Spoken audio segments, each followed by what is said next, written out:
ನೋಡಿ, ಒಂದು ಮಾದರಿ ಕೊಟ್ಟನು. ಒಂದು ಕುಟುಂಬದ ಆದಾಯ ಮತ್ತು ಉಳಿತಾಯಗಳ ಅನುಪಾತವು 8:3 ಆಗಿದೆ. ಆದಾಯವು 4,000 ಆದರೆ ಅವನ ಖರ್ಚು ಎಷ್ಟು? ಇಲ್ಲಿ ನಿಮಗೆ ವಿಶೇಷವಾದದ್ದು ಗಣಿತ ಇನ್ನೊಂದು ಸಿಸ್ಟಮ್ದಾಗ ನಾ ತಿಳಿಸ್ನು, ನಿಮ್ಗೆ ಡೆಫಿನೆಟ್ ಸಿಗ್ತದ, ಅರ್ಥ ಬರ್ತದ. ಸರಿಯಾಗಿರ್ತಂದು ಮಾಡಿರಿ. ನೀವು ತಿಳ್ಕೊಂಡು ಮಾಡಿದ್ರೆ ನಾ ತಿಳಿಸ್ತು, ಆಮೇಲೆ ನೀವು ನೋಡ್ರಿ. ಮಾಡೋದಾಗ್ತಾನೆ ವಿಡಿಯೋ ಆನ್ ಮಾಡಿ. ಎರಡೋ ಗಣಿತ ಮಾಡೋದಾದ್ರಿಂದ ವಿಡಿಯೋ ಆನ್ ಮಾಡಿ. ಓಕೆ, ಮೊದಲೇನು ಅತಿ ದೊಡ್ಡದು ಯಾವುದು ಇದ್ರಾಗ? ಎಲ್ಲರೂ ಬೋರ್ಡ್ ಕಡೆ ನೋಡಿ. ಆದಾಯ ದೊಡ್ಡದು, ಖರ್ಚ ಉಳಿತಾಯ ಆದಾಯಕ್ಕಿಂತಲೂ ಚಿಕ್ಕ ಅನುಪಾತಗಳು ಇರ್ತಾವೆ. ಆದಾಯ ಬರ್ಬೇಕಾದ್ರೆ ಉಳಿತಾಯ ಖರ್ಚು ಕೂಡಿಸ್ಕೊಂಡ್ರೆ ಆದಾಯ ಬರ್ತದೆ. ಆದಾಯದಾಗ ಉಳಿತಾಯ ಕಳೆದ್ರೆ ಖರ್ಚು ಬರ್ತದೆ. ಆದಾಯದಾಗ ಖರ್ಚು ಕಳೆದ್ರೆ ಉಳಿತಾಯ ಬರ್ತದೆ. ಉಳಿತಾಯ ಕಳೆದ್ರೆ ಖರ್ಚು ಬರ್ತದೆ. ಉಳಿತಾಯ ಖರ್ಚು ಕೂಡಿಸಿದ್ರೆ ಏನು ಬರ್ತದೆ? ಆದಾಯ, ಸಂಬಳ. ಅದನ್ನು ಸರಿಯಾಗಿ ಅರ್ಥ ಮಾಡ್ಕೋಬೇಕು ಗಣಿತಗಳನ್ನು.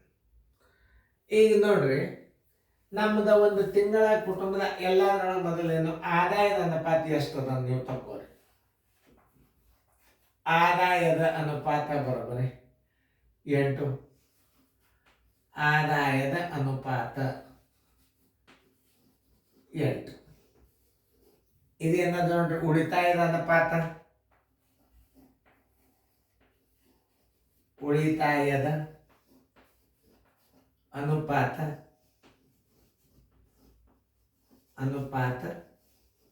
ಬರೋಬರಿ 3.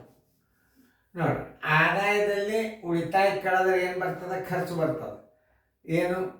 ಖರ್ಚಿನ ಅನುಪಾತ ಬರೋಬರಿ. ಖರ್ಚಿನ ಅನುಪಾತ ಬರೋಬರಿ ತಕ್ಕೋಬೇಕಾಗ್ತದೆ ನೀವು. ಖರ್ಚಿನ ಅನುಪಾತ ಬರೋಬರಿ ಎಷ್ಟದ? 8 ಕಳೆದ್ರೆ ಏನಾಯ್ತು? 5 ಆಯ್ತು. ಯಾವ ಸಂಗತಿ ಬೇಕಾದ ಇದನ್ನು ನೀವು ಇದನ್ನು ನೀವು ಎಷ್ಟು ತಕ್ಕೊಂಡು ಬಿಟ್ರಿ ಅಂದ್ರೆ ಬೇಕಾದ ಸಂಗತಿಗಳನ್ನು ನೀವು ಕಂಡುಹಿಡಿಬಹುದು. ಬೇಕಾದ ಸಂಗತಿ ಕಂಡುಹಿಡಿಬಹುದು. ತಿಳಿತಲ್ಲ? ನೋಡ್ರಿ, ಈಗ ಇದು 8 ರೂಪಾಯಿ ಆದಾಯ ಇತ್ತು ಅಂತಂದ್ರೆ 3 ರೂಪಾಯಿ ಏನಿರ್ತದ? ಉಳಿತಾಯ ಇರ್ತದ. 5 ರೂಪಾಯಿ ಖರ್ಚು ಇರ್ತದೆ. ಏನು ಕೊಟ್ಟಾನವ? 4,000 ರೂಪಾಯಿ ಆದಾಯ ಕೊಟ್ಟಾನೆ. ಆದಾಯಕ್ಕೆ ಕರೆಕ್ಟಾಗಿ ನೀವು ಹಚ್ಕೊಂಡ್ಬಿಡ್ರಿ. ಎಷ್ಟು? 4,000 ರೂಪಾಯಿ ಆದಾಯ. ಮತ್ತು ನಿಮ್ಮ ಉತ್ತರ ಏನು ಕೇಳ್ತಾನೆ ಆ ಅನುಪಾತ ಬರೆದು ಬಿಡ್ರಿ. ಖರ್ಚು ಎಷ್ಟು ಅಂತ? 8 ಅನುಪಾತಕ್ಕೆ 5 ಖರ್ಚು. 8 ಆದಾಯ ಇತ್ತಂದ್ರೆ 5 ಖರ್ಚಾಗ್ತದೆ. ನೋಡ್ರಿ ಹೆಂಗೆ ಬರೀ. 8 ಆದಾಯಕ್ಕೆ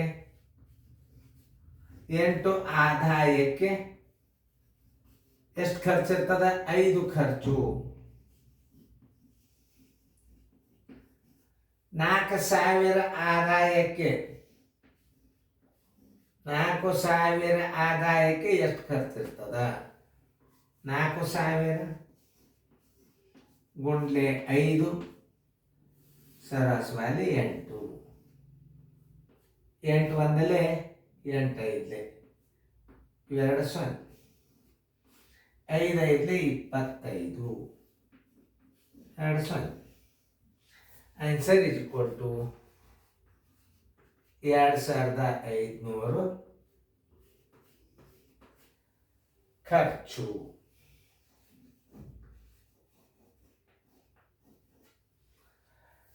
ಇದನ್ನ ನೀವು ಕಲ್ತಿರಿ ಅಂದ್ರೆ ಮುಗೀತ. ಆದಾಯ ಆದಾಯ ಎಷ್ಟು ಅಂತ ಕೇಳುವಂತ ಉದಾಹರಣೆ ಬಂದಾಗ ನೀವು ಅದನ್ನು ಕಂಡು ಹಿಡಿಬೇಕು. ನೋಡ್ರಿ, ಒಬ್ಬ ನೌಕರನ ಸಂಬಳ ಮತ್ತು ಉಳಿತಾಯಗಳ ಅನುಪಾತ.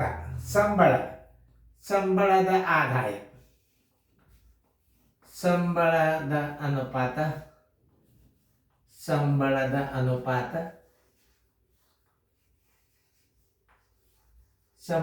ಅನುಪಾತ 8 ರೂಪಾಯಿ ಅಂತ ತಿಳ್ಕೊರಿ. 3 ಏನದ?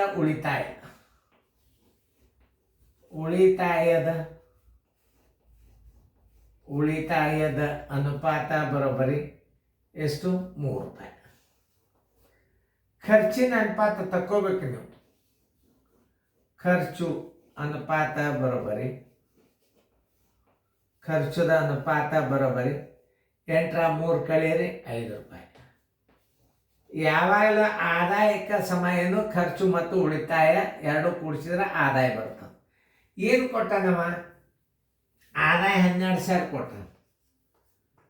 ಆದಾಯ 12,000 ರೂಪಾಯಿ. ಕೇಳೇನೇನವ ಖರ್ಚು ಬರೋಬ್ಬರಿ ಎಷ್ಟು ನೋಡ್ರಿ. ಅಂದರೆ 8 ರೂಪಾಯಿ ಸಂಬಳ ಇದ್ದಾಗ ಸಂಬಳಕ್ಕೆ 5 ಖರ್ಚು.